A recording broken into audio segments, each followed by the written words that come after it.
umva amwe mu magambo yavuzwe n'abasirikare bahungiye mu Rwanda.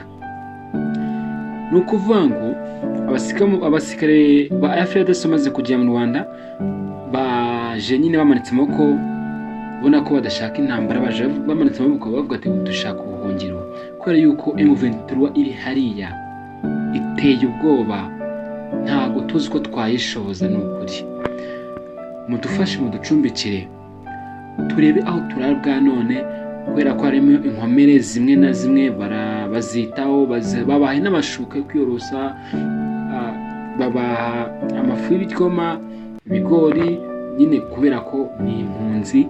Noneho umva amagambo rero yavuzwe na bamwe mu basirikare bahungiye mu Rwanda ba Kongo. Bavuze ngo umusaza w'iki gihugu President Paul Kagame nyakubahwa, nakwe kamwongere kubera ko niko bizagenze.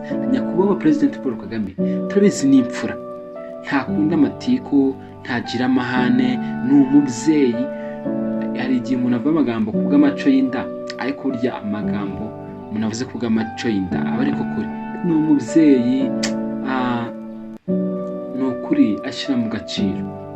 Mudufashe mwirengagize ibiba nyine kubw'ubushotoranyi tugenda tubagaragariza, kubw'amagambo asa nk'abasebya tubavugaho. Mubyihanganire muducumbikire bwa none, kubera yuko muri twebwe turimo turapfa.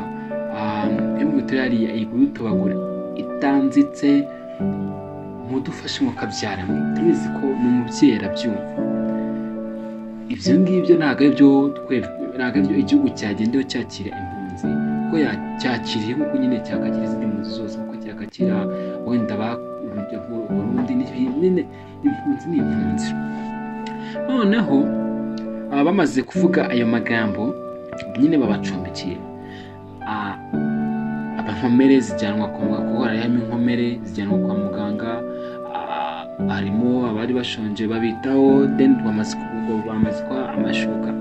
Bavuze ngo babahanga amashuka yoroshye, barakonje cyane, ngo bamaze iminsi ngo mbona barategura, kandi kuko munabizi ko muri Kongo intambara imaze igihe, imaze iminsi nyine biteye ubwoba pe. Rero ndagira ngo ikintu nshatse kuvuga, ndagira ngo mbabwire ngo buriya si ngombwa yuko gira so yiturwa indi. Ntabwo ageza kugira so yiturwa undi, ahubwo bagarira yose ko nuziriza n'izarumba.